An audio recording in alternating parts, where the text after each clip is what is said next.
नमस्कार दोस्तों, stock market studies में फिर से एक बार आपको बहुत बहुत स्वागत है। तो आज यहाँ पे मैं बात करूंगा एक एंटरटेनमेंट कंपनी के बारे में। तो एंटरटेनमेंट इंडस्ट्रीज में देखा जाए तो जितने सारे कंपनीज, उनमें से नंबर वन जो कंपनी है जिसका नाम है जी एंटरटेनमेंट। एक्चुअली आप सभी जानते हैं JEEL। तो जिल जिस नाम है, तो उसी नाम के बारे में आज बात करूंगा, उसी कंपनी के बारे में बात करूंगा, क्योंकि कंपनी के ऊपर एक बहुत बड़ा माल सेल आउट किया गया है, एक बहुत बड़ा क्वांटिटी का माल सेल आउट किया गया है। और वो भी किसने किया, और वो भी आप जानेंगे तो आपको जरूर मतलब शॉकिंग होंगे, क्योंकि इस कंपनी के ऊपर सबसे ज्यादा इन्वेस्टमेंट जिसके था, सबसे ज्यादा इन्वेस्टमेंट जिसके था, वही उन्होंने ही माल यहाँ पे बेचा है। मतलब एक बहुत बड़ा माल बेचा गया FIIS के माध्यम से। तो FIIS मतलब फॉरेन इन्वेस्टर इंस्टीट्यूशन ने यहाँ पे माल बेचा है।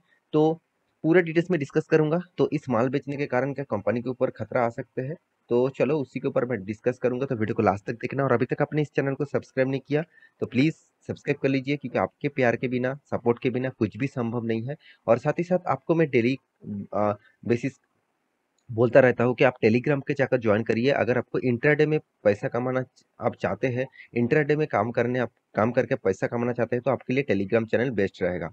तो नीचे नीचे जाकर चेकआउट एक बार करिए, एक बार वॉच करिए, उसके बाद आपको लगे हाँ ठीक ठाक है, तो आप काम कर सकते हैं। तो चलो देख लेते हैं आज के इस कंपनी के डिटेल्स के बारे में। तो सबसे पहले कंपनी का जो परफॉर्मेंस है उसके बारे में बात करने से पहले मैं कुछ न्यूज आपको दिखा देता हूँ, उसके बाद डिटेल्स वीडियो में आपको बना के दूंगा। तो यहाँ पे देख सकते हैं बिग FIIS। यहाँ पे देखिए लैप आप जी एंटरटेनमेंट शेयर, इसका मतलब क्या है? सबसे बड़ा जो FIIS था, उन्होंने कितना माल बेचा है, बहुत बड़ा अमाउंट का माल उन्होंने बेचा है। तो चलो मैं डायरेक्ट आपको दिखाई देता हूँ, और कितना परसेंटेज माल बेचा कि आप देख सकते हैं 5.5% का स्टेक उन्होंने बेचा है। तो चलो मैं डायरेक्ट आपको न्यूज के ऊपर ही लेके जाता हूँ। आप कोई भी न्यूज साइट के ऊपर जाकर देख सकते हैं, आप कोई भी न्यूज साइट के ऊपर जाके इस डेटा को देख सकते हैं। तो मैं यहाँ पे आपको दिखा देता हूँ। यहाँ पे आपको मैं माइंड के वेबसाइट के ऊपर लेके आया हूँ, तो इस साइड में जाकर देख सकते हैं। आप देख सकते हैं यहाँ पे क्या, इनविस्को। तो इनविस्को जो है to sell 5.5% stake Zee entertainment का फॉर $169 मिलियन। तो $169 मिलियन कितने बड़े अमाउंट होते हैं, तो वो भी आपको मैं बताऊंगा। तो चलो सबसे पहले मैं जो चीज आपको दिखाने वाला हूँ वो है इस कंपनी का, यहाँ पे जो इनविस्को जो नाम आया है वो कौन है। तो सबसे पहले आपको जाना होगा इन्वेस्टर के ऊपर। तो आप देखेंगे कि प्रोमोटर, क्या ये प्रोमोटर है? बिल्कुल भी नहीं। पहले तो मैं बता चुका हूँ कि ये जो मतलब नाम यहाँ पे सेल आउट, जो कंपनी यहाँ पे सेल आउट किया है वो एक्चुअली एक FIIS है। तो FIIS जो है उसी के बारे में बात करूंगा। आप देख सकते हैं इनविस्को, यहाँ पे जो नाम यहाँ पे मिल गया है आपको। तो इनविस्को के पास कितना शेयर था? 7.74% का होल्डिंग था। इनविस्को यहाँ पे देखिए डेवलपिंग मार्केटिंग फंड कितना था? 7.74% का होल्डिंग था। और उसी 7.74% होल्डिंग से 5.5%, मतलब 5.5% का स्टेक यहाँ पे बेच दिया। तो सोचिए अभी कंपनी के पास करीबन करीबन आप देखेंगे तो 2.24% का होल्डिंग रहेगा। तो इतना कम कर चुके हैं स्टेक उन्होंने बेचा है। क्यों बेचा है मैं आपको यहाँ पे डिस्कस भी करूंगा। तो चलो आपको यहाँ पे बताया जा रहा है कि आप देख सकते हैं मुंबई से रिपोर्ट आया है, इनविस्को डेवलपिंग मार्केटिंग फंड जो मैं अभी आपको दिखाया हूँ will sell 5.51 stake in Zee entertainment enterprises limited in a block trade. इसका मतलब क्या है? ब्लॉक ट्रेड मतलब क्या है? देखिए दो तरीके से माल सेल आउट किया जाता है। देखिए मान के चलिए आप मार्केट में शेयर खरीद के रखे हैं, मान के चलिए इस कंपनी के पास, आपके पास 1,000 क्वांटिटीज है। तो 1,000 क्वांटिटी आप सेल करना जाएंगे तो आप ओपन मार्केट में ही आप सेल कर सकते हैं। मतलब स्टॉक मार्केट जब ओपन हो जाएगा तब ओपन मार्केट में ही आप सेल कर सकते हैं, क्योंकि वहां पे आपको सेलर मिल जाएगा। मतलब सॉरी, आप सेलर है तो बायर मिल जाएगा। तो आप कहेंगे सर क्या इस तरीके से कंपनी भी ओपन मार्केट में सेल कर सकते हैं? बिल्कुल कर सकते हैं। फिर भी इतनी बड़ा क्वांटिटीज, इतने बड़ा अमाउंट का क्वांटिटीज वो मार्केट में सेल नहीं कर पाएंगे। अगर वो मार्केट में सेल करने जाएंगे तो बायर उतना नहीं आएगा, तो स्टॉक क्रैश हो जाएगा। तो इसीलिए इस तरीके से सेल आउट वो डायरेक्ट नहीं करते हैं।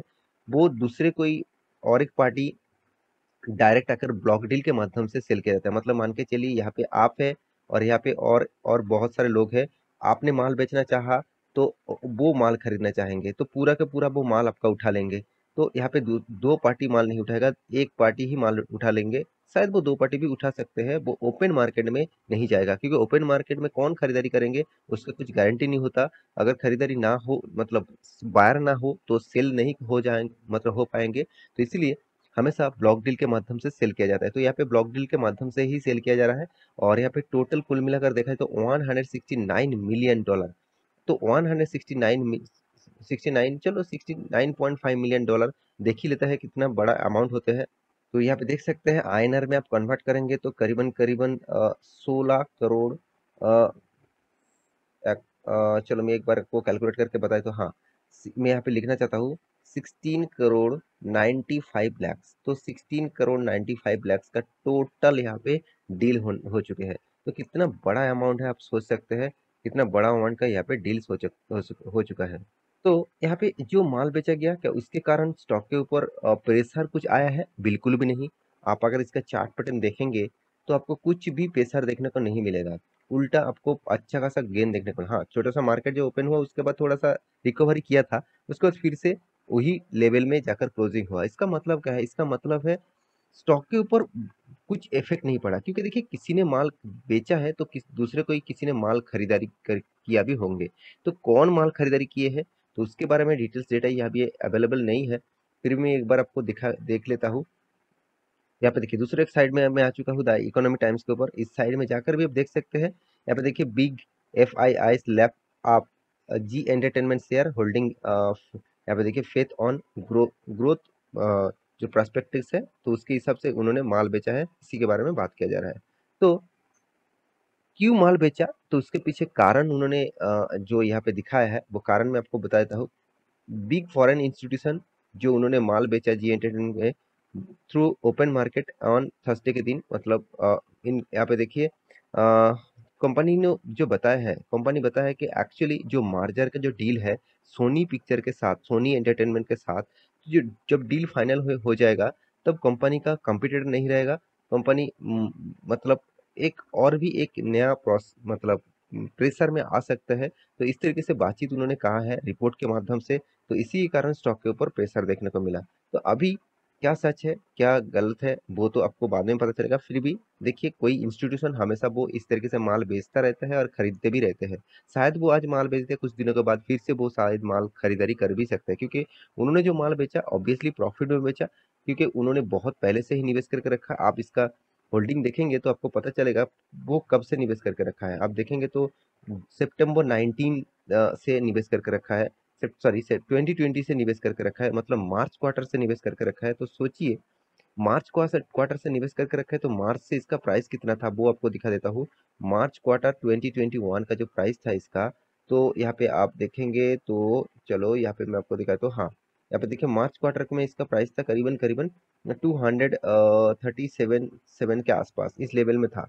उसके बाद देखिए यहाँ पे जो अभी अभी जो करंट मार्केट प्राइस चला है 270, इसका मतलब उसको 30 पॉइंट्स का 35 पॉइंट्स का यहाँ पे मतलब प्रॉफिट अर्निंग हुआ है। तो इस बेसिस से उन्होंने शायद बेचा है, तो उसका अलग डिसीजन होता है हमेशा। तो अभी इस कंपनी के ऊपर क्या करना चाहिए वो पॉइंट सबसे बड़ा इंपॉर्टेंस है। देखिए मैं इस कंपनी के बारे में सिर्फ एक ही चीज कहूंगा।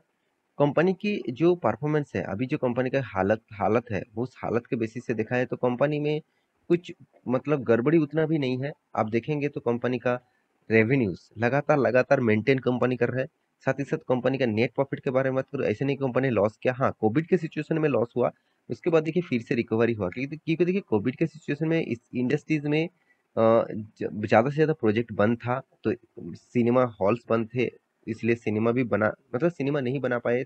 साथ ही साथ कंपनी का जो एंटरटेनमेंट जो मतलब जो पैकेज था, जितने सारे चैनल्स है इसका, तो वहाँ पे वो लाइव जो टेलीकास्ट करते हैं, जो जो रियलिटी शो होते हैं, वो शो नहीं हो पाए, तो इसलिए इसका रेवेन्यूज डाउन हो गया था।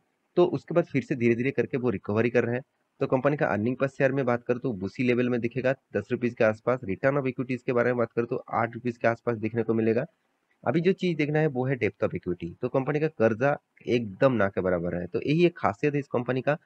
तो इस कंपनी के ऊपर देखा जाए तो राकेश झुनझुनवाला जी भी इस कंपनी के ऊपर निवेश करके रखे थे। अभी वो उसका होल्डिंग स्टेक उन्होंने बेच दिया।